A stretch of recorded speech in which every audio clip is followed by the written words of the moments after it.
نحمده ونستعينه ونستغفره ونعوذ بالله من شرور أنفسنا وسيئات أعمالنا من يهده الله فلا مضل له ومن يضلل فلا هادي له وأشهد أن لا إله إلا الله وحده لا شريك له وأشهد أن محمدا عبده ورسوله يا أيها الذين آمنوا اتقوا الله حق تقاته ولا تموتن إلا وأنتم مسلمون يا أيها الناس اتقوا ربكم الذي خلقكم من نفس واحدة وخلق منها زوجها وبث منهما رجالا كثيرا ونساء واتقوا الله الذي تساءلون به والأرحام إن الله كان عليكم رقيبا يا أيها الذين آمنوا اتقوا الله وقولوا قولا سديدا يصلح لكم أعمالكم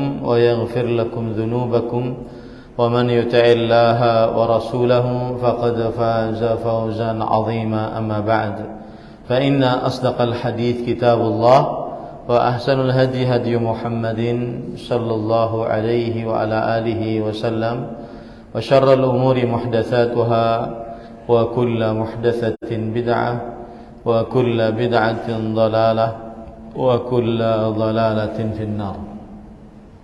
Alhamdulillah, kita bersyukur pada Allah Subhanahu wa taala pada hari ini, hari Ahad pagi 15 Safar 1444 Hijriah, kita kembali dimudahkan oleh Allah Subhanahu wa taala untuk duduk bersama di Masjid Nurul Iman dalam sebuah kajian membaca kitab Al-Arba'una Hadithan An-Nabawiyah fi Minhajid Da'wah As-Salafiyah, 40 hadis Nabi Muhammad sallallahu alaihi wasallam tentang dakwah salaf.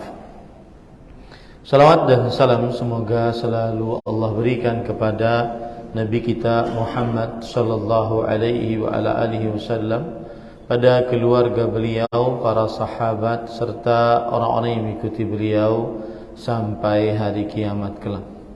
Dengan nama-nama Allah yang husna dan sifat-sifatnya yang ulia, kita berdoa, Allahumma inna nas'aluka ilman nafi'an wa rizqan tayyiban wa amalan mutaqabbala, Allahumma amin. Ahibati fillah, afanillahu wa iyyakum. Kita di masjid ini mempelajari sebuah kitab yang berjudul Al-Arba'una Hadithan An-Nabawiyah fil Minhaj Ad-Da'wah Salafiyah, 40 hadis Nabi dalam atau tentang dakwah salaf. Hadis yang pertama yaitu yang berkaitan dengan niat. Innamal a'malu binniyat. Sesungguhnya amalan tergantung niat. Kemudian hadis yang kedua yaitu tentang berkaitan dengan hadis bahwa sepeninggal Rasul sallallahu alaihi wasallam akan terjadi perbedaan yang sangat banyak, dan hendaknya jika ingin tetap bersatu, bersatulah di atas sunnah dan juga sunnah Khalifah Rashidah. Kemudian hadis yang ketiga yang berkaitan dengan 40 hadis tentang dakwah salaf adalah hadis tentang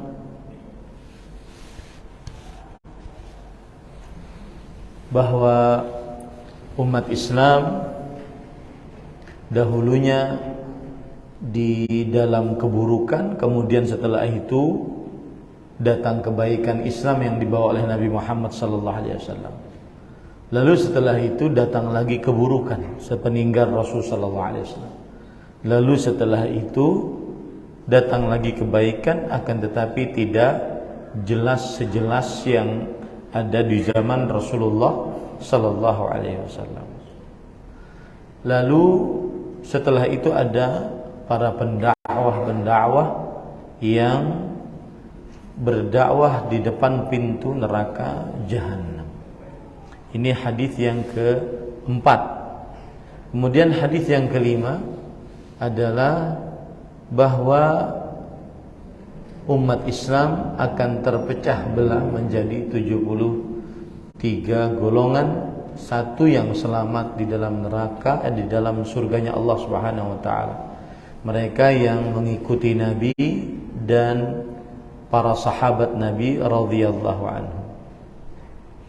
Kemudian hadis yang keenam yaitu hadis yang menunjukkan bahwa sebaik-baik umat Nabi Muhammad SAW adalah para sahabat, para tabi'in dan para tabi'ut tabi'in. 3 generasi keemasan dalam agama Islam. Hadis yang ketujuh yang menjelaskan bahwa syariat Islam adalah syariat yang jelas, terang benderang, tidak ada kesamar-samaran di dalam syariatnya. Kemudian hadis yang kedelapan yaitu hadis tentang mengerjakan sesuatu harus sesuai dengan sunnah Rasul Sallallahu Alaihi Wasallam. Tidak cukup hanya dengan niat baik. Itu tentang 3 orang yang datang kepada rumah-rumah Rasul Sallallahu Alaihi Wasallam bertanya tentang ibadah Rasul Sallallahu Alaihi Wasallam. Lalu setelah itu seakan-akan mereka menganggap ibadah Rasul Sallallahu Alaihi Wasallam terlalu sedikit. Maka akhirnya yang satu ingin sholat malam setiap malam sepanjang malam, yang kedua ingin puasa setiap hari tidak pernah berbuka, kemudian yang ketiga tidak mau menikah. Tujuannya untuk beribadah kepada Allah, niatnya baik, akan tetapi tidak sesuai dengan petunjuk Rasul Sallallahu Alaihi Wasallam. Hadis yang ke-9, hadis tentang jalan yang lurus. Rasul Sallallahu Alaihi Wasallam pernah menulis atau menggaris garis yang lurus. Inilah jalan satu-satunya kebenaran. Menunjukkan bahwasanya jalan kebenaran cuma satu, tidak berbilang. Hadis yang ke-10, hadis yang berkaitan dengan bid'ah. Bahwa di dalam agama Islam ada istilah bid'ah dan bid'ah tercela dalam agama Islam. Yaitu sesuatu yang mengada-ngada, yang tidak ada syariatnya dari Rasulullah sallallahu alaihi wasallam yang berkaitan dengan agama. Kemudian selanjutnya hadis yang ke-11. Jadi itulah 10 hadis yang sudah kita pelajari pada pertemuan yang terakhir. Kita membicarakan tentang hadis yang ke-10, yaitu tentang bid'ah. Sekarang kita membahas hadis yang ke-11. Sengaja saya runut karena kita sudah hampir 2 bulan lebih kita tidak bertemu. Kita membaca hadis yang ke-11, yaitu hadis yang diriwayatkan oleh Imam Ahmad dan Imam Ibn Hibban. An Abdullah bin Amr radhiyallahu anhuma qala qala Rasulullah sallallahu alaihi wasallam likulli amalin syirratan wa likulli atau syirratun wa likulli syirratin fatratun faman kanat fatratuhu ila sunnati faqad ihtada wa man kanat fatratuhu ila ghairi dzalik faqad halak. Dari Abdullah bin Amr bin As radhiyallahu anhuma, beliau berkata, Rasulullah sallallahu alaihi wasallam bersabda, di setiap amalan ada masa semangat. Orang beramal ada masa semangat. Dan di setiap masa semangat ada masa lemah. Maka barang siapa yang saat masa lemahnya tetap berpegang teguh kepada sunnahku, maka sungguh dia telah mendapat petunjuk. Dan barang siapa yang masa lemahnya menyimpang kepada selain sunnah, maka sungguh dia telah binasa. Di dalam hadis ini Rasulullah sallallahu alaihi wasallam mengabarkan tabiat manusia.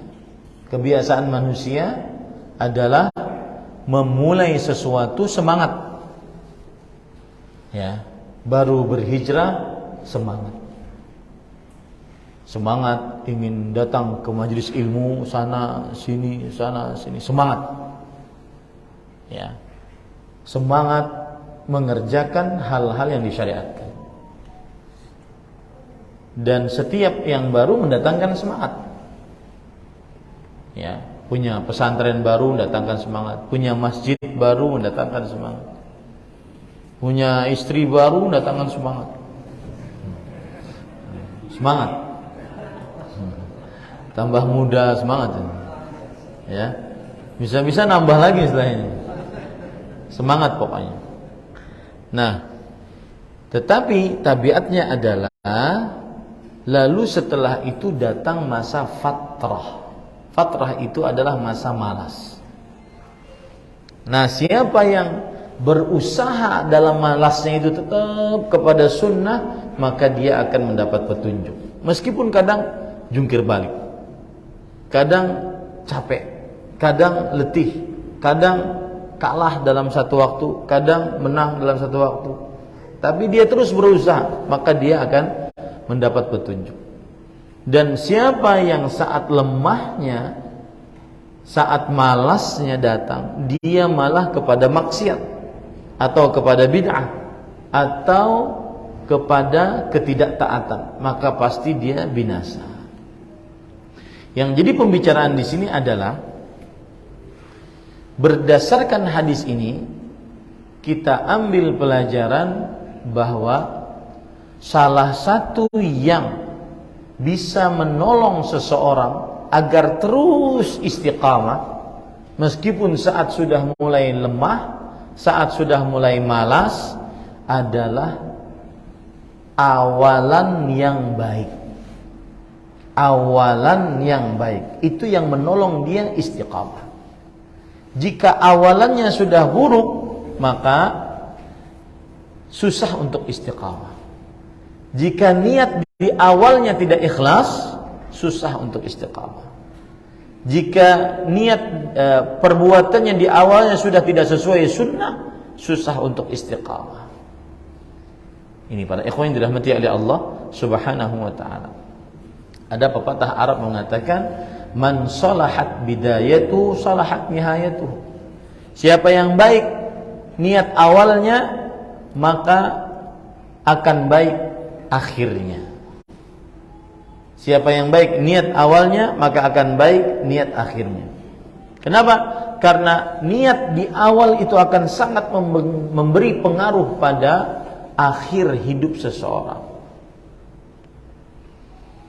Apabila seseorang ikhlas di awalnya, hanya ingin mendapat pahala dari Allah, meniatkan ibadah hanya kepada Allah Subhanahu wa taala, maka dia akan diberi petunjuk untuk kebaikan sampai akhir.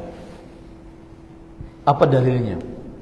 Dalam surat Fussilat ayat 30 atau 13, Allah Subhanahu wa taala berfirman, innal ladzina qalu rabbuna Allah tsumma istaqamu. Sesungguhnya orang-orang yang mengucapkan Rabb kami adalah Allah, kemudian dia istiqamah. Lihat, orang-orang yang mengucapkan Rabb kami adalah Allah, niatnya baik, maka akan menghasilkan istiqamah. Istiqamah menghasilkan husnul khatimah.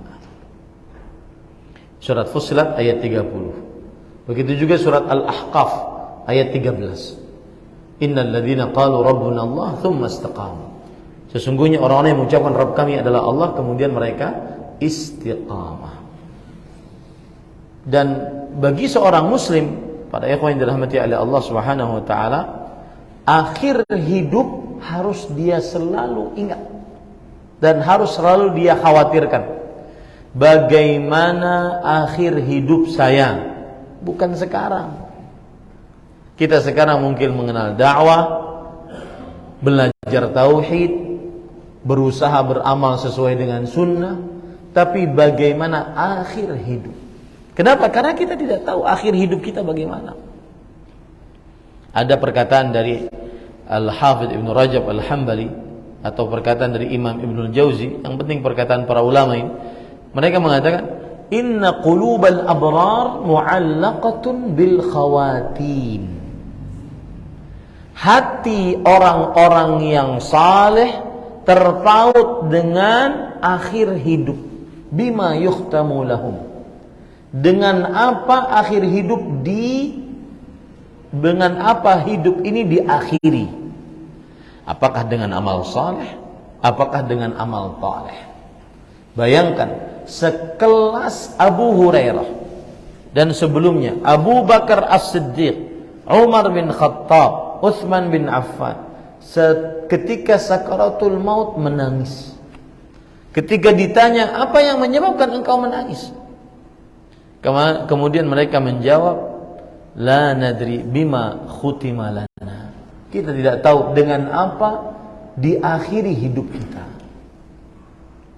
Maka hadis ini memberikan pelajaran kepada kita bahwa yang pertama tadi yaitu awal yang baik, niat yang ikhlas akan menghantarkan kepada akhir hidup yang baik. Kemudian menjadikan pelajaran bagi kita juga, seorang yang hatinya saleh selalu terpaut dengan takdir Allah di akhir hidup. Untuk apa? Bagaimana saya? Dengan apa Allah menutup hidup saya? Itu yang harus selalu diingat para ikhwan. Ukurannya bukan sekarang, saat meninggal. Dengan apa Allah menutup hidup kita. Kemudian Imam Al-Jauzi juga mengatakan, inna qulubas sabiqin mu'allaqatun bis-sawabiq. Sesungguhnya hati orang-orang yang berlomba-lomba dalam kebaikan itu terpaut dengan as-sawabiq. As-sawabiq apa? Takdir yang tercatat di dalam kitab Lauhul Mahfuz. Kita ini kan nggak tahu takdir kita apa. Allah tidak memberitahukan kepada kita apa dan bagaimana akhir hidup kita.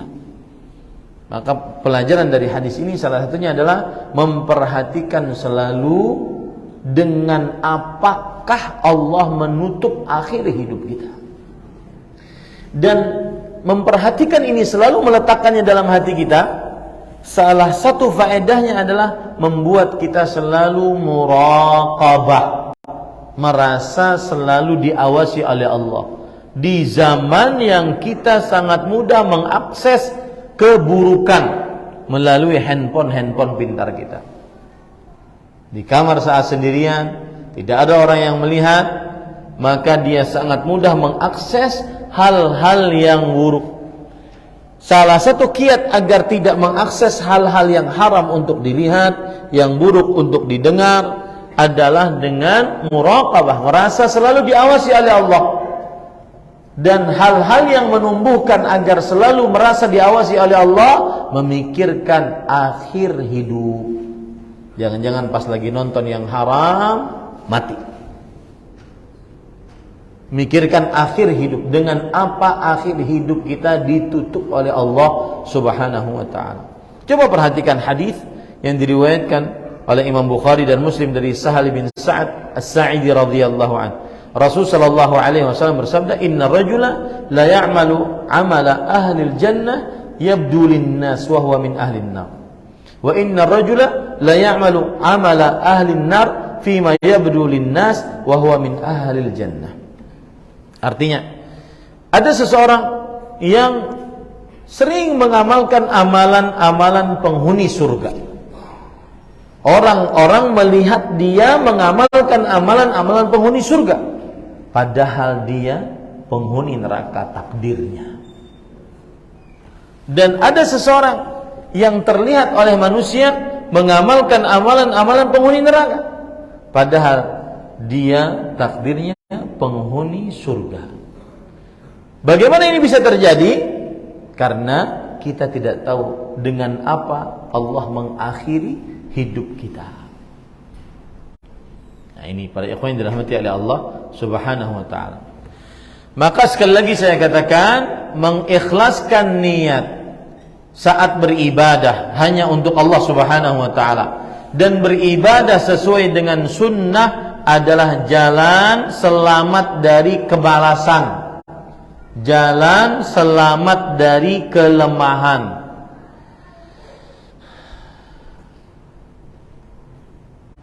Dan salah satu hal juga yang membuat seseorang bisa istiqamah di atas amal adalah ketika memiliki teman gaul yang saleh.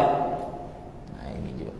Jadi bagaimana seseorang bisa sampai akhir beramal, sampai akhir hayatnya, ketika dia punya niat yang baik, dan yang kedua ketika dia memiliki memiliki teman yang saleh. Ketika dia memiliki teman yang saleh. Contoh misalkan dalam hadis riwayat Imam Bukhari dan Muslim, Rasul sallallahu alaihi wasallam bersabda, "Matsalul jalisis salih wal jalisis su ka hamil misk wa nafikhil kir." Perumpamaan teman yang saleh dengan teman yang buruk seperti penjual minyak wangi dan peniup pada ubupan api, yaitu pandai besi. Fahamil misk imma an yuhdhiyaka wa imma an tabta'a minhu. Orang yang menjual minyak wangi, ada beberapa kemungkinan kita dapatkan faedah dari dia. Yang pertama, dia ngasih hadiah kepada kita, satu. Yang kedua, kita bisa membeli minyak wangi dari dia, dua.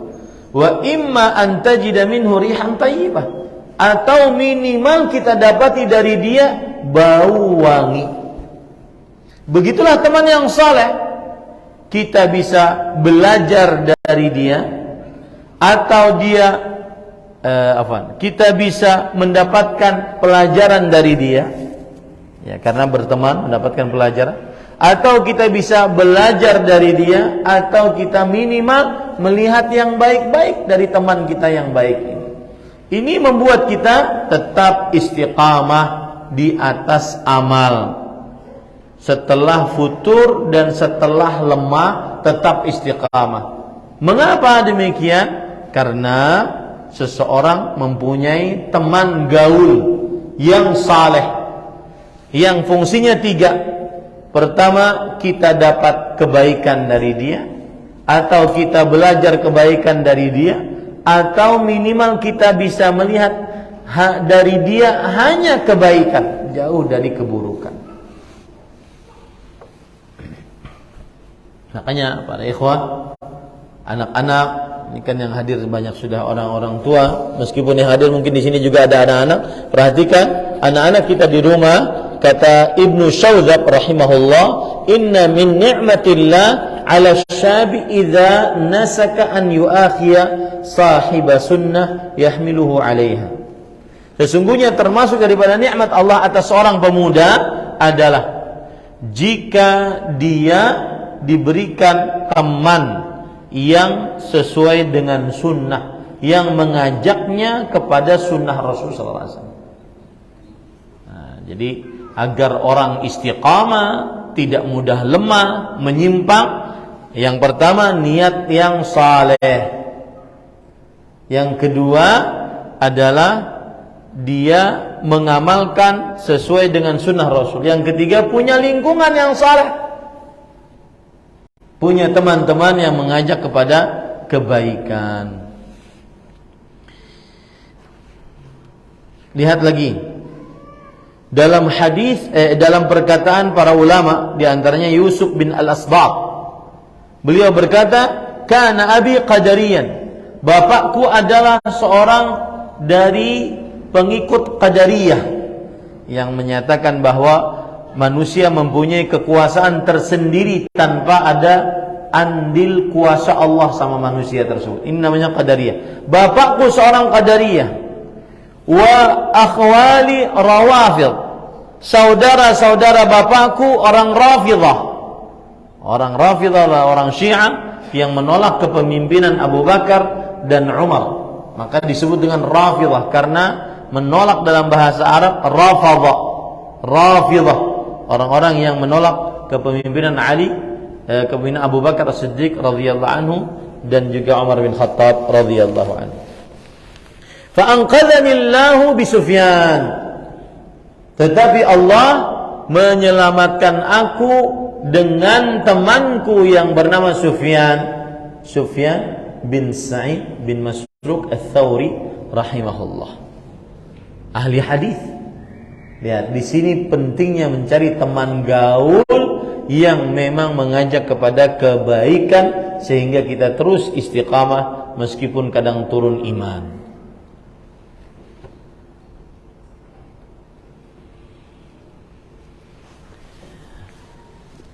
Kemudian itu kiat yang ketiga tadi ya, agar selalu istiqamah. Yang pertama apa? Ikhlas niat. Yang kedua, beramal sesuai dengan sunnah. Yang ketiga, mempunyai teman gaul yang saleh. Yang keempat adalah belajar dari guru yang memang pantas untuk diambil ilmunya.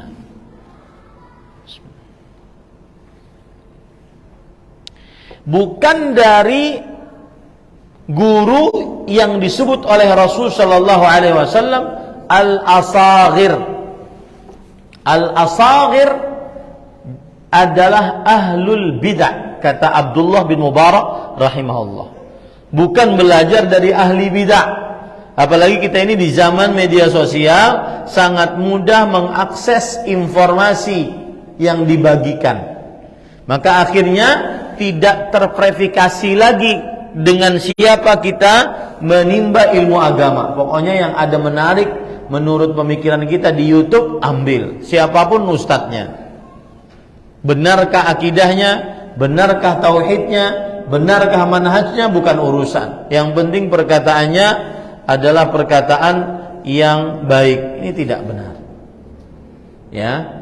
Rasul sallallahu alaihi wasallam bersabda dalam hadis riwayat Imam Abdullah bin Mubarak dalam kitabnya Az-Zuhud dan dianggap baik sanadnya oleh Imam Al-Albani rahimahullah, inna min asyratis sa'ah an yultamasal ilmu 'indal asaghir. Termasuk tanda hari kiamat adalah ilmu agama diambil dari al-asaghir. Al-asaghir artinya adalah ahli bid'ah. Ya, tidak diperbolehkan belajar kepada ahli bid'ah. Nah, apabila dia belajar kepada yang memang pantas untuk dipelajari ilmunya dari kalangan ahlu sunnah di atas manhaj salaf, maka itu yang membuat dia istiqamah. Tidak mudah hijrahnya terputus.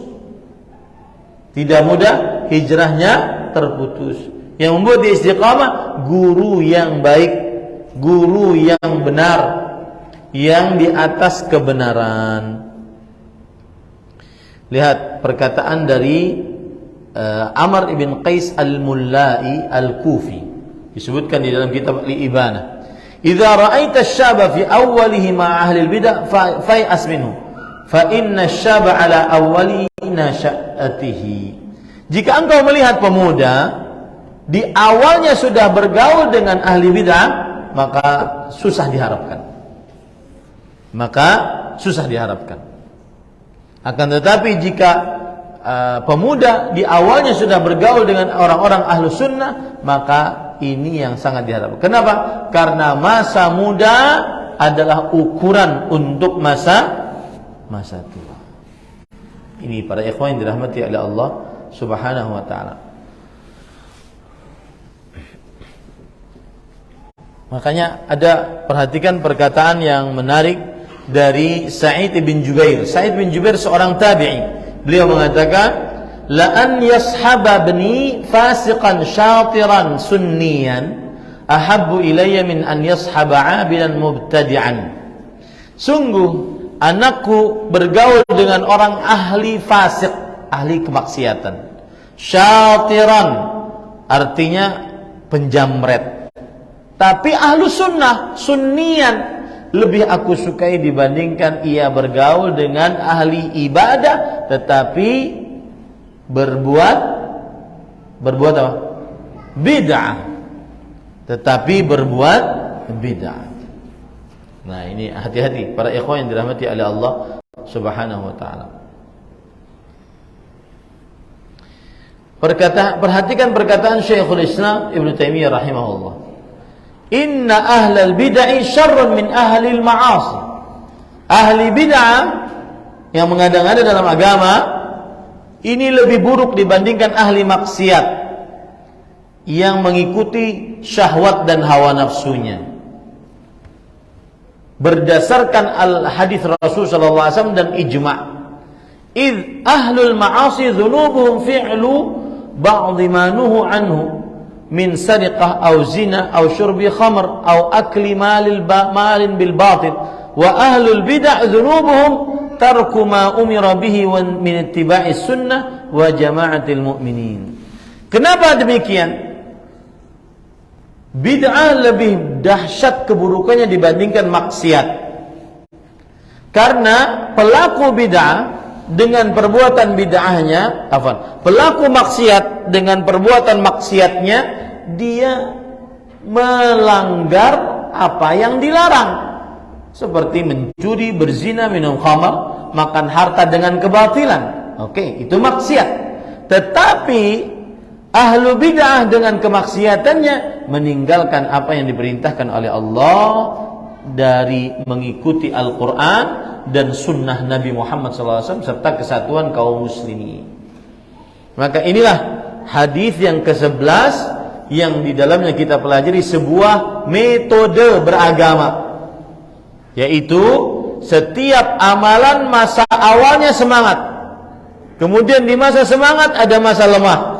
Siapa yang saat masa lemah ini tetap kepada kesemangatan sunnah dan tauhid, maka dia akan selamat. Tetapi jika dia menyimpang dari sunnah dan tauhid kepada maksiat, kepada bid'ah, kepada kesyirikan, kekufuran, pasti dia binasa. Cara-cara agar kita istiqamah sampai akhir ada berbagai macam cara yang sudah kita sebutkan tadi. Yang pertama yaitu seseorang mengikhlaskan niat. Karena ikhlas niat menghasilkan amalan yang diakhiri dengan kebaikan. Yang kedua, beribadah sesuai dengan sunnah. Yang ketiga, mencari teman gaul yang saleh yang mengajak kepada kehidupan akhirat, nikmat di dalam surganya Allah Subhanahu wa taala. Yang keempat, para ikhwan yang dirahmati oleh Allah Subhanahu wa taala, yaitu apa tadi? Belajar dari guru, ya betul. Belajar dari guru yang memang pantas untuk diambil ilmunya, karena berdasarkan Al-Quran, hadis Rasul, dan dipahami oleh para sahabat Nabi radhiyallahu anhu. Yang kelima adalah para ikhwan yang dirahmati oleh Allah Subhanahu wa taala, seseorang akan selamat dari perbuatan akhir hidup yang buruk, yaitu senantiasa dia menjauhi perbuatan-perbuatan bid'ah di dalam kehidupannya, karena akhir buruk biasa didapati oleh pelaku bid'ah. Karena pelaku bid'ah itu mereka mengira bahwa dirinya di atas kebaikan, makanya mereka marah kalau seandainya dinasihati atas perbuatan bid'ahnya. Padahal itu adalah perbuatan yang menyimpang dari agama Islam. Maka ini menyebabkan dia tidak bertobat dari bid'ahnya. Makanya ada perkataan dari Sufyan Ats-Tsauri rahimahullah, seorang imam ahli hadis. Beliau mengatakan, al-bid'atu ahabbu ila iblis minal ma'siyah. Bid'ah lebih disukai oleh iblis dibandingkan maksiat. Al-bid'atu la yutabu minha wal ma'siyatu yutabu minha. Bid'ah sulit orang bertaubat darinya, sedangkan maksiat seseorang mungkin bisa bertobat dari kecanduan sebuah maksiat. Nah, ini adalah hadis yang ke-11. Baik. Hadis yang ke-12. Hadis yang diriwayatkan oleh Imam Ahmad, Imam Ibnu Battah rahimahullahu taala. An Abi Uthman An-Nahdi rahimahullah, beliau bercerita, kuntu inda Umar radhiyallahu anhu wa huwa yakhtubun nas faqala fi khutbatihi fadzakara 'anil nabi sallallahu alaihi wasallam inna akhwafa ma akhafu ala ummati kullu munafiqin alimul lisan. Abu Uthman An-Nahdi, seorang tabi'i ini beliau seorang tabi'i terkemuka karena bertemu dengan pembesar-pembesar sahabat seperti Umar bin Khattab, Abu Hurairah radhiyallahu an. Abu Uthman An-Nahdi bercerita, aku pernah di sisi Umar radhiyallahu anhu waktu itu beliau berkhutbah di hadapan manusia. Kemudian di dalam khutbahnya Umar bin Khattab berkata bahwa Nabi Muhammad sallallahu alaihi wasallam bersabda, sesungguhnya sesuatu yang paling aku takutkan atas umatku adalah setiap orang munafik yang alimul lisan. Apa itu alimul lisan? Pada ikhwan yang dirahmati oleh Allah, yaitu orang munafik yang pintar bersilat lidah. Gara-gara dia pintar ngomong, syubhat jadi dianggap benar. Pintar ngomong, pintar retorika, akhirnya hal yang merupakan maksiat dianggap ketaatan. Hal yang merupakan kesyirikan dianggap tauhid. Hal yang merupakan apalagi bid'ah dianggap sunnah. Gara-gara alimul lisan, pintar bersilat lidah. Ya. Saya beri contoh misalkan.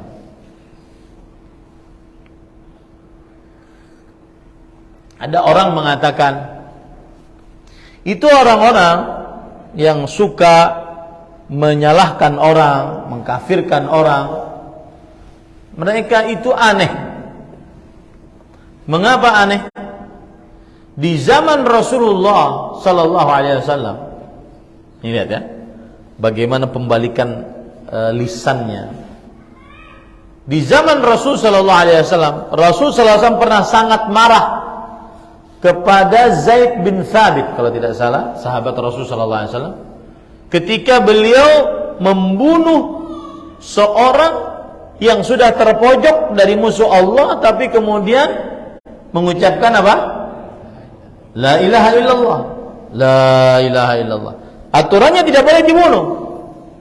Maka tetap beliau bunuh karena dikira orang ini adalah berpura-pura, karena takut saja. Rasul sallallahu alaihi wasallam mengatakan, "Afala syaqaqta an qalbi?" Wahai Zaid, apakah engkau tidak membelah dadanya sehingga engkau tahu apakah dia dusta atau tidak? Pokoknya dia sudah bersyahadat dan kemudian tidak boleh kita membunuhnya. Afala qataltahu ba'da an qala la ilaha illallah? Apakah engkau membunuhnya setelah dia mengucapkan la ilaha illallah? Itu terus diulangi oleh Rasul sallallahu alaihi wasallam sampai sahabat ini menjadi sempit perasaannya. Nah, kata orang yang bersilat lidah ini, tuh lihat di zaman Rasulullah, orang yang mengucapkan la ilaha illallah, ya, tidak diperdulikan dia takut atau tidak takut, yang penting la ilaha illallah, maka jangan sampai dibunuh. Kenapa? Karena dia sudah mengucapkan la ilaha illallah. Lah sekarang, ini silat lidahnya, sekarang orang yang banyak ucapin la ilaha illallah dianggap sebagai keluar dari Islam. Maka kita katakan, ya jelas keluar dari Islam kalau minta berdoa kepada orang yang sudah mati. 1000 kali la ilaha illallah tidak manfaat kalau dia memalingkan hak yang paling istimewa yang dimiliki oleh Allah, yaitu apa? Beribadah, berdoa. Hak yang paling istimewa dimiliki oleh Allah dipalingkan kepada selain Allah. Tetapi akibat alimul lisan tadi, pandai bersilap lidah, akhirnya yang batil jadi indah. Yang batil jadi indah. Bunga tabungan disebut sebagai, hukumnya adalah riba, disebut sebagai bunga. Tidak ada yang disebut sebagai kotoran. Ya, ini para ikhwan yang dirahmati oleh Allah Subhanahu wa taala. Nah, lihat di sini Rasul sallallahu alaihi wasallam bersabda, "Inna akhwafa ma akhafu ala ummati kullu munafiqin alimul lisan." Sesungguhnya yang paling aku takut atas umatku adalah setiap orang munafik, alimul lisan. Kata para ulama, alimul lisan alladhi yastati'u an yumarrira syubuhat 'alan nas. Yang bisa menyebarkan syubhat di tengah-tengah manusia. Contoh, apalagi di zaman media sosial ini, sangat mudah menyebarkan yang menyimpang dalam agama Islam. Contoh, meragukan Al-Quran kalamullah. Meragukan apa? Al-Quran sebagai kalamullah. Jadi setiap kali ada Al-Quran, pasti yang paling pertama dia ambil sikapnya ragu. Contoh, Alif Lam Mim, Dzalikal kitabu la raiba fihi hudan lil muttaqin. Itu adalah Al-Quran, kitab yang tidak ada keraguan di dalamnya. Orang beriman mengatakan, oh iya, kita paham bahwa Al-Quran tidak ada keraguan di dalamnya. Orang yang kena syubhat, alimul lisan, munafik, meragukan. Masa sih Al-Quran tidak ada keraguan di dalamnya, tidak ada salah? Bedakan dua sikapnya. Orang beriman mengatakan apa? Yaquluna amanna bih, kami beriman. Kullun min 'indi rabbina, semuanya datang dari Allah Subhanahu wa taala. Orang munafik alimul lisan enggak. Masa sih Al-Quran benar? Jangan-jangan. Itulah yang sekarang dikembangkan oleh orang-orang yang terlalu keblinger dengan kejeniusan otaknya. Akhirnya meragukan Al-Quran. Contoh lain lagi. Allah berfirman, Ya ayyuhalladzina amanu innamal khamru wal maisiru wal ansabu wal azlamu rijsun min amali syaitan fajtanibuhu la'allakum tuflihun. Innama yuridu syaitan an yuqi'a bainakumul adawata wal baghdha abadan hatta tu'minu billahi wahdah. Innama yuridu syaitan an yuqi'a bainakumul adawata wal baghdha anis salati wa anidz dzikri fahal antum muntahun. Yang artinya, wahai orang beriman, sesungguhnya khamar, berjudi, mengundi nasib, meletakkan sesaji adalah buruk dari perbuatan syaitan. Kalau orang beriman, apa yang dia lakukan? Iya, saya mengimani. Ya, itu buruk. Judi, khamar, mengundi nasib, kemudian meletakkan sesaji adalah buruk, perbuatan syaitan. Saya beriman itu. Kalau orang munafik alimul lisan, bagaimana sikapnya? Meragukan. Masa sih khamar, judi, kemudian mengundi nasib, meletakkan sesaji haram dalam agama Islam, perbuatan syaitan? Mana sih? Mana mungkin? Dan seterusnya. Meragukan Al-Quran. Nah, ini para ikhwah yang dirahmati oleh Allah Subhanahu wa taala. Makanya banyak orang-orang yang menyimpang dari ajaran yang hak, mengikuti syubhat. Ayat-ayat yang di dalamnya terdapat apa? Syubhat. Rasul sallallahu alaihi wasallam bersabda dalam hadis riwayat Bukhari, "Idza ra'aitumul ladzina yattabi'una ma tashabaha min faulaika alladzina sammallahu fahdharuhum." Jika kalian melihat orang-orang yang mengikuti ayat-ayat yang mutasyabihat, yang samar-samar, mereka lah orang-orang yang disebutkan oleh Allah dalam surat Ali Imran ayat 7. hati-hati terhadap mereka. Itu orang-orang yang dalam hatinya ada penyimpangan dan mengikuti syubhat. Bedanya orang beriman dengan orang-orang yang ada penyimpangan bagaimana? Orang beriman hanya mengatakan sami'na wa ata'na. Kami mendengar ayat itu, lalu kami berusaha memahaminya dan kami taati. Mereka enggak. Sami'na wa asaina. Kami mendengar dan kami bermaksiat dengannya, meragukan kebenarannya. Nah, ini para ikhwan yang dirahmati Allah, itu hadis yang ke-12. Hati-hati terhadap hadis tersebut atau orang-orang yang semisal dengan hadis tersebut, yaitu yang mengikuti hawa nafsu dan lisannya pintar bersilat lidah. Saya pernah melihat sebuah video yang mengatakan orang-orang yang liberal mengatakan semua hukum dalam Al-Quran itu bersifat dinamis, temporer, bisa berubah-ubah. Ya, kalau dia sesuai dengan zaman diterima, kalau tidak maka dia mengikuti zaman. Ini muncul perkataan yang begitu lancang ini diakibatkan salah dalam beragama. Metode beragamanya menyimpang. Pertama, tidak bersandar kepada Al-Quran dan Sunnah. Yang kedua, tidak memahami Al-Quran dan Sunnah dengan pemahaman yang benar, yaitu pemahaman para sahabat Nabi radhiyallahu anhu. Yang ketiga, niatnya buruk. Yang keempat, amalannya bid'ah. Nah, ini para ikhwan yang dirahmati oleh Allah Subhanahu wa taala. Baik, hadis yang ke-13.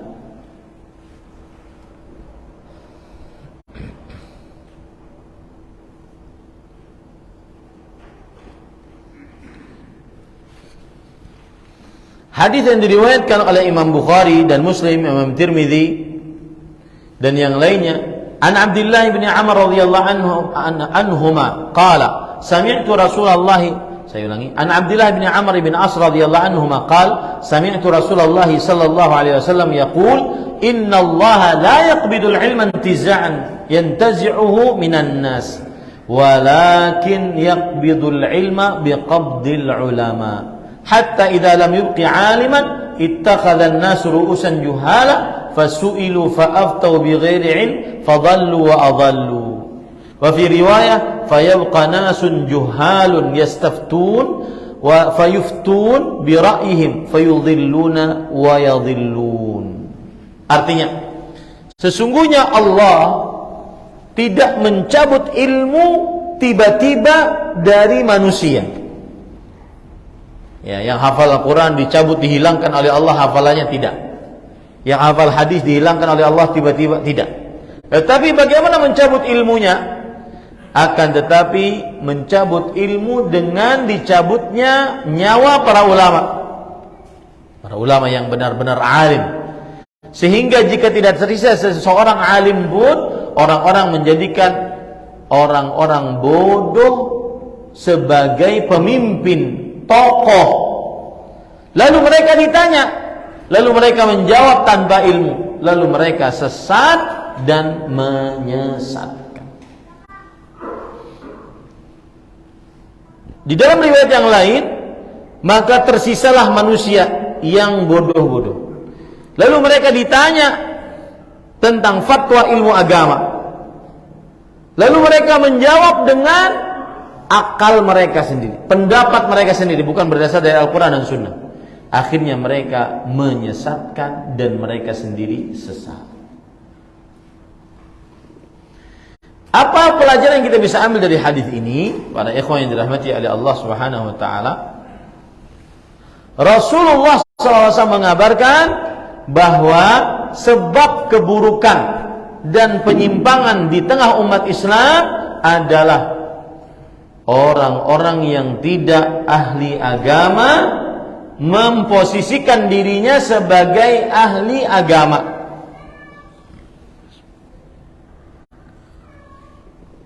Orang-orang yang tidak ahli agama memposisikan dirinya sebagai ahli agama. Nah, di sini para ikhwan yang dirahmati oleh Allah Subhanahu wa taala, hadis ini ada semacam isyarat, wahai kalian kaum muslimin, nuntut ilmu harus selektif. Jangan sembarang duduk di majelis kajian. Harus benar-benar tahu yang ngajar apakah dia pantas diambil ilmunya atau tidak. Bagaimana cara tahunya?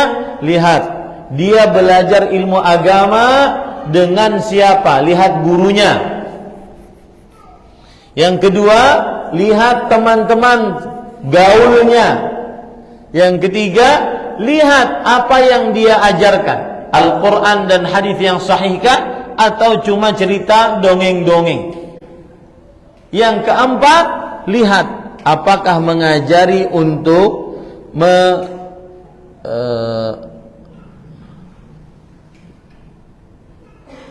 untuk berdasarkan Al-Quran dan Sunnah, sudah tadi ya. Yang keempat yaitu apakah mengajari kita untuk memahami Al-Quran dan Sunnah dengan pemahaman para sahabat Nabi radhiyallahu anhu. Ini para ikhwan yang dirahmati oleh Allah Subhanahu wa taala. Jadi hadis yang ke-13 berkaitan dengan sebab keburukan.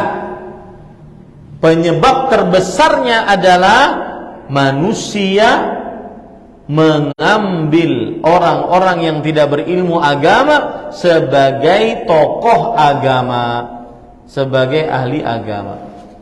Ada perkataan kemarin menarik saya terjemahkan dari perkataan Imam Al-Mizzi rahimahullah.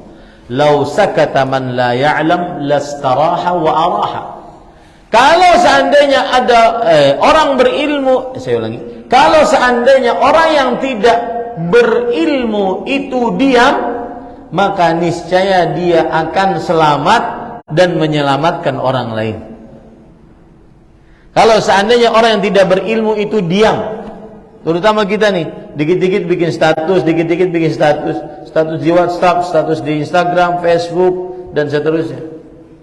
Kalau seandainya orang-orang yang tidak berilmu diam, dia akan selamat dan menyelamatkan orang lain. Maka saya tidak terlalu suka bermedia sosial membicarakan sesuatu dan kemudian diperdebatkan padahal tidak ada dalil dari Al-Quran dan hadis dalam dua permasalahan tersebut atau dua pendapat tersebut. Buang-buang waktu. Ya, memang tidak ada dalilnya, ya sudah. Tidak ada tuntunannya. Tinggal kita lihat nanti maslahat dan mafsadatnya. Dan ini menuntut ilmu harus hati-hati. Tidak boleh sembarangan dilihat apanya tadi? Guru. Yang kedua, teman. Yang ketiga, apa yang diajarkan. Yang keempat, ya, pemahaman, memakai pemahaman siapa saat mengajarkan. Wallahi para ikhwah, kita di zaman yang kadang-kadang sebagian orang yang berdakwah seperti ini malah mencontohkan yang buruk kepada jamaah. Kita mohon kepada Allah Subhanahu wa taala penjagaan di dunia dan di akhirat. Hati-hati seseorang yang kita ambil ilmunya apakah memang benar-benar pantas untuk diambil ilmunya atau tidak. Baik secara keilmiahannya, dalamnya ilmunya, ataupun akidahnya, ataupun manhajnya, ataupun akhlak dan ibadahnya. Berapa banyak orang-orang yang dianggap pendakwah kemudian melarikan istri orang. Ya, betul itu. Atau minimal membawa istri orang ke tempat-tempat pusat perbelanjaan. Istri orang loh, bukan siapa-siapa. Ada juga pendakwah yang kadang-kadang saking bermudah-mudah di dalam permasalahan nazar, melihat perempuan yang ingin dinikahi, sampai-sampai si pendakwah ini disebut sebagai Abu Nazar. Ya dilihat aja, dilihat satu-satu, nggak dinikah-nikahin. Ini penyimpangan-penyimpangan. Kita berdoa kepada Allah Subhanahu wa taala agar dijauhkan dari penyimpangan-penyimpangan yang seperti ini. Nah, kemudian hadis yang ke-14. Kan dia 40 hadisnya. Hadis yang ke-14. An Abi Sa'id al-Khudri radhiyallahu anhu qala Rasulullah sallallahu alaihi wasallam la tattabi'unna sanana man kana qablakum shibran bi shibrin wa dhira'an bi dhira'in hatta law dakhalu juhra dhabbin lattaba'tumuh. Qulna ya Rasulullah al-yahud wan nasara qala faman. Yang artinya, para ikhwan yang dirahmati oleh Allah Subhanahu wa taala, dari Abu Sa'id Al-Khudri radhiyallahu anhu, Rasulullah SAW bersabda, sungguh kalian akan benar-benar mengikuti kebiasaan orang-orang sebelum kalian, sejengkal demi sejengkal, sehasta demi sehasta, sampai jika mereka masuk ke dalam lubang dhab. Lubang apa? Dhab, biawak padang pasir yang makan tumbuhan, maka niscaya kalian akan mengikutinya. Mereka berkata, wahai Rasulullah, apakah yang dimaksud itu adalah Yahudi dan Nasrani?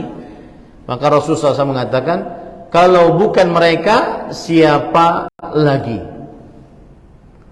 Ini hadis tentang manhaj salaf, yaitu metode beragama dalam manhaj salaf adalah tidak mengikuti kebiasaan kaum Yahudi dan Nasrani. Dan ini hadis kabar bahwa sebagian umat Islam akan mengikutinya, Yahudi dan Nasrani. Dan kabar ini berupa celaan. Jangan sampai seseorang mengikuti kebiasaan Yahudi dan Nasrani di dalam hal apapun, dalam kebiasaan, dalam akidah, ibadah, atau kebiasaan-kebiasaan khusus kaum Yahudi dan Nasrani. Dan menyelisihi diri dari kaum Yahudi dan Nasrani itu adalah tuntutan syariat Islam. Tidak menyamai diri dengan kaum Yahudi dan Nasrani itu adalah tuntutan syariat Islam. Ini para ikhwan yang dirahmati oleh Allah Subhanahu wa taala.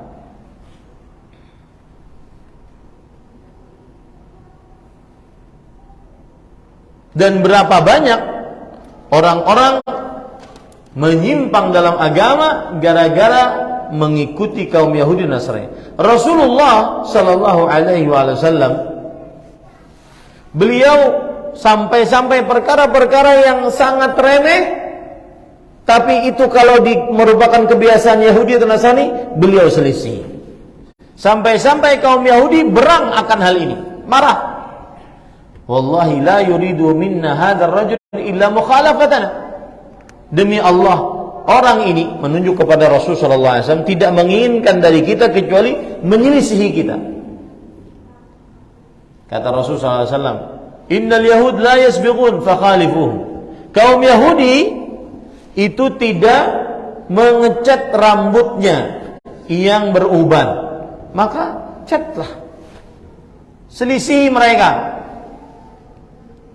Asalkan dengan cat rambut yang tidak menutupi air yang terkena kepada rambut tersebut.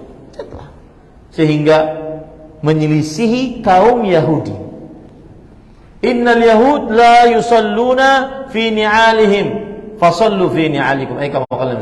Sesungguhnya kaum Yahudi tidak sholat dengan memakai sendal-sendal mereka. Pakailah sholat dengan memakai sendal-sendal mereka.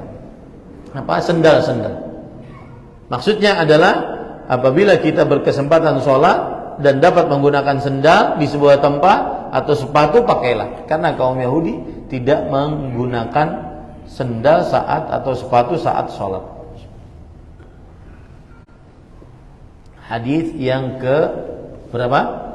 14. Yang ke-15.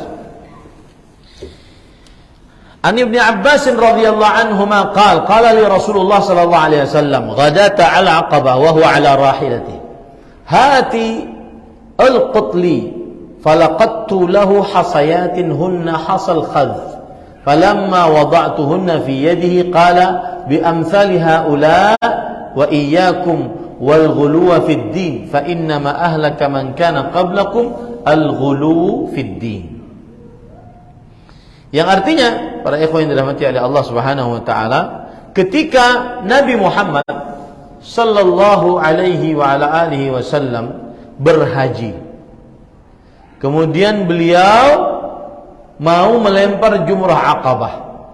Lalu Rasulullah SAW mengatakan, ambilkan aku batu-batu kerikil yang disebut dengan hasa al-khadh, batu yang digunakan untuk bisa melempar ketapel kecil, berarti batunya bisa dipegang dengan 2 jari. Kemudian Rasul sallallahu alaihi wasallam setelah diambilkan dan beliau mengatakan kepada para sahabatnya, dengan seperti inilah kalian melempar, batu-batunya jenisnya seperti ini, kecilnya seperti ini, besarnya seperti ini. Jauhi oleh kalian sikap ghulu di dalam agama, berlebih-lebihan di dalam agama. Ghulu artinya adalah mujawazatul haddi, melampaui batas yang telah disyariatkan oleh Allah Subhanahu wa taala. Seperti ghulu terhadap Rasulullah sallallahu alaihi wasallam, menjadikan beliau sebagai Tuhan yang diibadahi, atau meremehkan beliau, menjadikan beliau bukan Rasulullah sallallahu alaihi wasallam. Ini namanya ghulu. Makanya gelar Rasul sallallahu alaihi wasallam yang paling tepat adalah Inni Abdullahi wa Rasulullah. Aku adalah hamba Allah dan Rasul Allah Subhanahu wa taala. Jauhilah oleh kalian sifat ghulu dalam agama, berlebih-lebihan. Sesungguhnya orang-orang sebelum kalian binasa karena sikap terlalu berlebih-lebihan di dalam agama. Seperti menghormati ulama. Ya, menghormati ulama. Kita hormat kepada para ulama, tetapi tidak boleh terlalu berlebih-lebihan.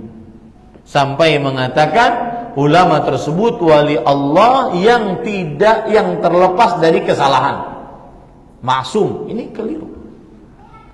Seperti misalkan kita menghormati orang alim yang saleh yang sudah meninggal, tetapi bukan berarti kita ghulu terhadap kuburannya, berdoa secara khusus di samping kuburannya, menganggap berdoa di samping kuburan lebih khusyuk dibandingkan berdoa dalam masjid.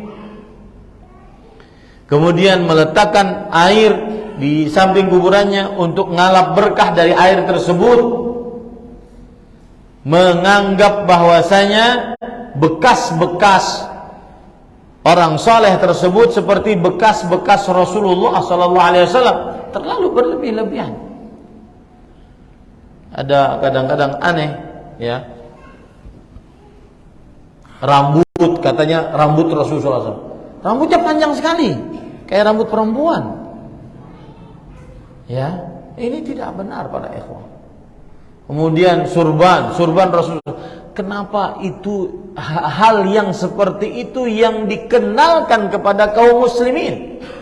Kenalkan mereka Al-Quran, hadis Rasul yang dipahami oleh para sahabat Nabi radhiyallahu anhu. Nah, ini para ikhwan, terlalu berlebih-lebihan. Meminta kepada Rasulullah, menganggap Rasul sallallahu alaihi wasallam mengetahui akan hal gaib. Ini terlalu berlebih-lebihan.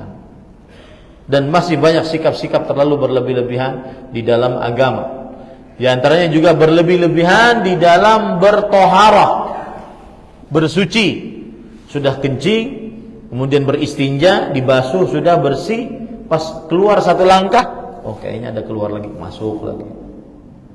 Kemudian beristinja lagi, keluar lagi, masuk lagi, sampai keluar basah kuyup. Ini berlebih-lebihan. Dan biasanya ghulu ini terjadinya pada ahli ibadah, bukan pada ahli maksiat.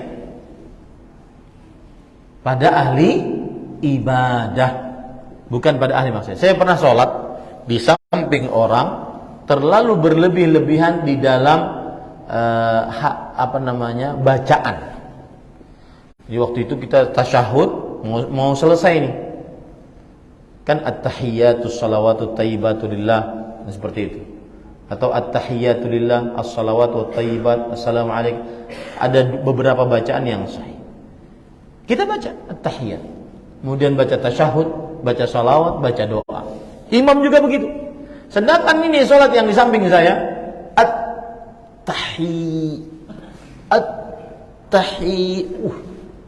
mengganggu sekali, subhanallah. Ya, mengganggu sekali. Dari awal sampai at-tahiyy. Setelah imam, otomatis kan imam salam. Karena imam baca terus. Kemudian imamnya salam. Setelah salam, merasa dia bacaannya tidak sempurna, nangis. Ini ghulu. Ya. Takbir berlebih-lebihan. Allah. Apa yang diucapkan tidak sesuai dengan apa yang dalam hati. Allah. Ulang lagi. Allah. Kapan dia selesai ininya? Ketika imam ruku takut ketinggalan. Ini ghulu. Berlebih-lebihan. Ya, berlebih-lebihan. Termasuk di dalamnya kita menghormati para ulama, wajib, karena ilmu yang mereka miliki, karena kesolehan yang mereka miliki. Tetapi kadang-kadang terlalu berlebih-lebihan, mencium tangan sampai nunduk-nunduk sama-sama gitu. Saya tidak mendapati setiap kejadian para sahabat seperti itu, enggak juga. Abu Bakar dan Umar kalau ketemu biasa saja. Enggak sampai seperti itu menunduk-nunduk.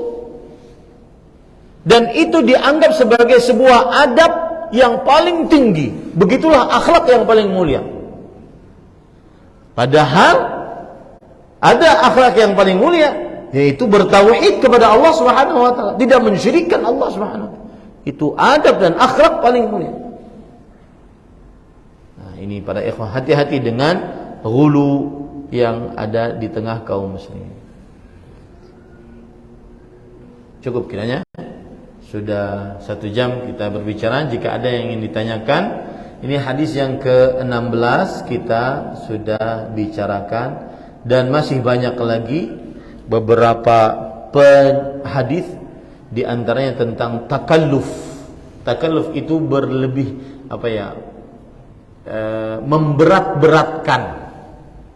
memberat-beratkan dalam beragama. Kita dilarang untuk bertakalluf di dalam agama, ya, dan seterusnya kita akan baca nanti pada pertemuan yang akan datang. Wallahu a'lam. Nah, ada yang ingin disampaikan? Ada yang ingin ditanyakan?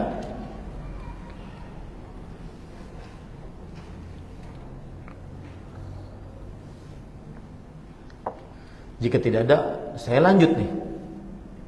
Lanjutkan kajiannya. Hah? Nah. Bang, tadi bab mengambil ilmu itu kan dari yang kita anggap pantas kita ambil ini. Kita mencermatinya dari sisi mananya, Ustaz. Sementara kita tidak punya ilmu tentang siapa guru itu, rekomendasinya tidak kita ketahui. Bertanya. Jadi beliau menanyakan tentang kita harus selektif dalam mencari guru. Sedangkan kita sendiri tidak tahu saat ini gurunya siapa, temannya siapa, apa yang diajarkan baik atau tidak, pemahaman dengan pemahaman para sahabat atau tidak, dan seterusnya. Maka kita bisa bertanya kepada ustadz lain yang memberikan rekomendasi seseorang bahwa dia memang cocok untuk diambil ilmunya. Itu salah satu caranya. Ya, itu salah satu caranya. Dan itu terjadi di zaman para sahabat, terutama ketika sudah keluar Al-Khawarij. Makanya kan keluar kitab-kitab rawi yang menjelaskan ini ahli bid'ah, ini tukang dusta, ini jujur, ini terpercaya. Itu salah satu fungsinya karena banyak yang bertanya akhirnya dibukukan. Banyak yang menyimpang akhirnya dibukukan. Oh, ini rawi-rawi yang memang pantas untuk diambil ilmunya, diambil hadisnya. Ini rawi-rawi yang tidak pantas. Begitu juga kita zaman sekarang bertanya. Fas'alu ahla dzikri in kuntum la ta'lamun. Bertanyalah kepada orang yang berilmu jika kalian tidak mengetahuinya. Wallahu a'lam. Sedikit tambahkan. Dari satu sifat guru ini ada yang kurang ini Ustaz.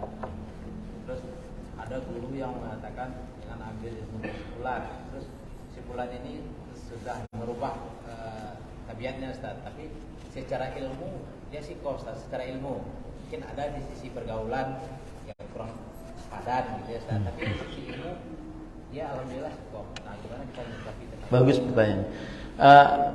Kita harus mengakui bahwa tidak ada manusia yang sempurna. Tidak ada manusia yang sempurna. Semua ada kekurangan. Dari para guru-guru kita semuanya ada kekurangan karena al-kamal lillah. Kesempurnaan hanya milik Allah Subhanahu wa taala. Cuma saya beri contoh misalkan ya. Ada guru ini manhajnya bagus. Kalau ngajar yang keluar dari dirinya Al-Qur'an, hadis, pemahaman para sahabat. Tetapi akhlaknya buruk. Suka ngerokok, suka dengar musik. Ada nggak ulama pendakwah yang dikategorikan pendakwah salaf seperti itu? Ya ada aja. Suka ngerokok, suka dengar musik. Tapi kalau masalah manhaj kenceng, tauhid paham, ya, maka yang seperti ini kita katakan cari ustadz yang lain yang lebih selamat daripada penyimpangan musik dan ngerokok. Paham maksud saya? Jadi seperti itu. Ini kadang kita mengakui tidak ada yang sempurna di atas muka bumi ini. Akan tetapi kita masih bisa memilih yang lebih sedikit penyimpangannya dibandingkan yang benar-benar menyimpang. Dikit lagi Ustaz, maaf Ustaz. Gimana kalau di lokasi masjid ini Ustaz, misalnya kan TKM yang ngurus Ustaz, kita disaksikan tentang jemaah sini, kita disaksikan dengan Ustaz yang mungkin tidak terlalu separah itu, ya kan? Terus kajian hari ini misalkan, bagaimana sikap kita sebagai jemaah? Apakah punya tanggung jawab moral? Iya, kalau seandainya kita tahu bahwa misalkan nih contohnya ada ustadz di sini yang ngajar yang memang ada malhuzat. Malhuzat itu artinya ada catatan-catatan. Maka kita sebagai tanggung jawab sebagai seorang muslim saling nasihat menasihat. Wa tawasau bil haqq wa tawasau bis sabr. Saling nasihat menasihati dengan kebenaran, saling nasihat menasihati dengan kesabaran. Maka harus tegakkan itu. Tapi dengan bahasa yang baik, bahasa yang santun. Jangan sampai kemudian merendahkan seseorang di hadapan khalayak ramai. Tapi harus ditegakkan. Sama saja dengan apabila ada imam kurang baik bacaan Al-Qur'annya, maka tidak boleh didiamkan. Jamaah harus memberi nasihat kepada pengurus masjid agar mencari imam yang baik dan benar bacaannya, sehingga sholatnya pun sah atau sholatnya pun lebih sempurna dibandingkan yang keliru ataupun kurang sisi bacaan makhrajnya, tajwidnya dan sebagainya. Begitu pula ustadz yang ngajar di sini. Ya, harus diberi nasihat, harus berdiskusi Misalkan jamaah mengetahui ini Ustaz belum cocok di masjid kita karena ada penyimpangan-penyimpangan, maka dibicarakan di antara pengurus masjid, kemudian jamaah yang memberikan nasihat tersebut. Wallahu a'lam. Nah, ada yang lain? Nah. Waalaikumsalam. Amin. Antum kadzalik.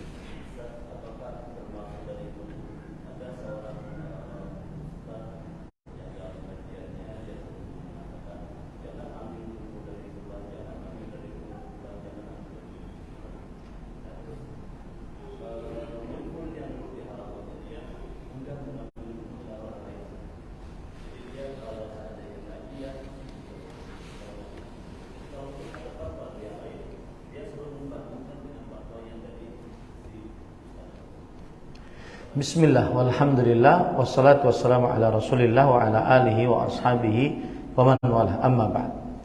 Pertama yang harus diletakkan adalah sebuah konsep tentang kebenaran. Al-haqqu la yurtabatu birrijal, walakin i'rifil haqqa ta'rif ahlahu. Dikatakan ini oleh Imam Ibnu Utsaimin rahimahullah. Kebenaran tidak selalu terkait dengan seseorang. Kebenaran tidak boleh diidentikan dengan seseorang kecuali siapa? Rasulullah. Seperti perkataan Imam Malik rahimahullah, kullun yu'khadhu min qawlihi wa yurad illa sahibu hadzal qabr. Setiap orang diambil ilmunya, diterima perkataannya atau ditolak, kecuali yang dikubur di kuburan ini, yaitu Nabi Muhammad sallallahu alaihi wasallam. Setiap orang bisa perkataannya, pendapatnya, fatwanya diterima, bisa ditolak, kecuali Rasulullah sallallahu alaihi wasallam. Itu adalah konsep tentang kebenaran. Kemudian yang kedua, tidak ada seorang alim setinggi apapun ilmunya yang meliputi seluruh kebenaran. Ya, yang meliputi seluruh kebenaran. Nah, tidak ada orang yang alim yang meliputi seluruh kebenaran. Allah berfirman, "Wa fawqa kulli dzi ilmin alim." Yang artinya, dan di atas setiap yang berilmu ada yang maha mengetahui. Itu dua. Yang ketiga, kalau dalam kasus ada fatwa disanding dengan fatwa, maka kita sebagai orang yang awam melihat mana yang lebih dekat dengan dalil yang disampaikan. Terutama permasalahan tersebut adalah bukan permasalahan tauhid, syirik, bid'ah, sunnah, tetapi permasalahannya adalah permasalahan ijtihadiyah, khilafiyah, fiqhiyah. Permasalahannya, di dalam permasalahan ini para ulama berhak untuk mengeluarkan usaha mencari yang benar. Itu permasalahan fikih, dan itu permasalahan terjadi perbedaan pendapat, terutama permasalahan kontemporer. Maka tidak dibangun di atasnya wala dan bara, loyal dan disloyal, cinta dan tidak cinta. Nah, ini para ikhwan yang dirahmati Allah, itu 3 poin yang harus kita pahami baik-baik. Yang pertama, konsep kebenaran tidak bisa dikaitkan dengan seseorang bagaimanapun kecuali Rasulullah SAW. Yang kedua, tidak ada yang meliputi ilmu Islam secara keseluruhan. Ya, kenapa? Karena di atas orang berilmu ada yang masih maha berilmu, Allah Subhanahu wa taala. Yang ketiga, jika permasalahan itu qabiliyah, bisa terjadi di dalamnya ijtihad, berbeda pendapat. Setiap ulama mengeluarkan usaha masing-masing untuk mencari jawaban yang paling dekat dengan kebenaran, dan itu masalah fiqhiyah. Maka pada saat itu tidak dibangun di atasnya wala dan bara. Ya, tidak dibangun di atasnya wala dan bara. Kemudian kalau sudah dipahami seperti ini, kembali kita ke permasalahan yang ditanyakan tadi. Apakah sebuah sikap ghulu kalau si ustadz melarang muridnya, ini yang saya tangkap dari pertanyaannya, melarang muridnya untuk belajar kepada yang lain? Maka jawabannya iya, sikap ghulu. Kenapa? Karena ilmu tidak hanya pada si ustadz, ilmu ada pada yang lain-lain. Dan kita belajar ilmu agama di Masjid Nabawi, tidak pernah kita dengar ada syekh yang mengatakan belajarlah sama saya saja, jangan belajar kepada yang lain. Ini beda hal dengan masalah kalau ada yang memang ahli di bidangnya, dia profesional di bidangnya. Misalkan Al-Ustadz Al-Fadhil, saudara saya karena Allah, Abu Abdul Muhsin, ahli di bidang akidah, maka saya katakan urusan akidah yang lebih mendalam tanyakan ke beliau. Bukan berarti ustadz-ustadz yang lain tidak paham akidah. Paham ini? Ini bukan berarti kemudian menutup pintu untuk orang belajar kepada selain beliau. Tidak. Karena spesialisnya ada di dalam situ. Bidang ekonomi Ustadz Erwandi, Ustadz Muhammad Arifin. Kemudian bidang usul fikih dan fikih Ustadz Musyaffa. Bidang hadis Ustadz Abdul Hakim. Sekarang juga ada Ustadz Haikal Bashrahid dan seterusnya. Ada spesialis. Ini bukan membatasi, tetapi menunjukkan kepada yang lebih spesial, profesional di dalam bidangnya. Makanya kita sangat mendukung para ustadz-ustadz yang mempunyai memang intent atau dia concern dengan bidang tertentu, dia di situ saja. Karena dia menjadi rujukan umat di dalam bidangnya. Bukan berarti tidak boleh belajar kepada yang lain. Bisa dimaklumi ini ya. Jadi saya katakan dengan lugas dan jelas, iya, kalau ada ustaz mengatakan kalian jamaah Masjid Nurul Iman jangan ngaji kecuali kepada Ahmad Zainuddin. Yang ngaji selain kepada Ahmad Zainuddin mubtadi' dhal. Nah, ini tidak benar. Ini ghulu. Ya, pertama Ahmad Zainuddin tidak mencukupi ilmunya, kemudian juga kebenaran tidak harus selalu ada pada Ahmad Zainuddin. Ya. Kemudian di sana ada medan, ada lapangan untuk beristihad di dalam permasalahan-permasalahan khilafiyah. Ini sebenarnya antum coba undang ustadz yang mumpuni ilmu di dalamnya, bagaimana menyikapi perbedaan pendapat di antara para ulama. Nah, itu penting itu. Ya, itu harus dibahas itu. Bagaimana menyikapi perbedaan pendapat di antara para ulama. Karena akibat kadang-kadang belum mengerti adab menyikapi perbedaan pendapat di antara para ulama, akhirnya melakukan wala dan bara seperti Ibrahim alaihissalam kepada bapaknya. Nah, ini kan parah, ini nggak boleh seperti ini. Ya, seperti Nabi Ibrahim melakukan bara kepada siapa? Kepada bapak, berlepas diri dari bapaknya. Ini, nah kita membicarakan pembicaraan yang umum, tidak menuju kepada salah satu ustadz, dan saya pun juga dalam hati saya tidak berbicara siapapun. Allah lebih mengetahui, tetapi begitulah beberapa yang merupakan kaedahnya. Ya, wallahu a'lam. Saya beri contoh ya.